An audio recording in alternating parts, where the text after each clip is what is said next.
Ayollarimiz uchun jinsiy aloqaning top 5 ta foydasi. Demak, birinchisi bu immunitetning ko'tarilishi. Ya'ni sizda jinsiy aloqadan keyin qon aylanishi yaxshilanishi natijasida kayfiyatingiz ko'tarilgani sababli sizda immunitet ko'tariladi. Ikkinchisi, kayfiyatning kun davomida yaxshi bo'lishi. Bunda gormonlarning, somatotropin gormonlarning yaxshi bo'lishi, sizda ham uyqu yaxshilanib, melatonin gormoni ishlab chiqqandan keyin kun davomida yaxshi uxlaysiz va yaxshi kayfiyatda yurasiz.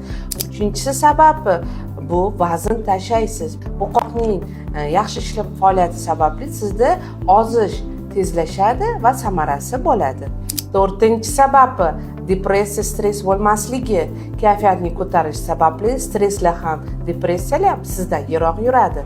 Beshinchi sababi hayz siklining og'riqsiz kelishi. Demak, xulosa shuki, siz partnyoringiz bilan jinsiy aloqani ko'paytirishingiz kerak va bu videoni hamma ayollarimizga jo'natib qo'yamiz.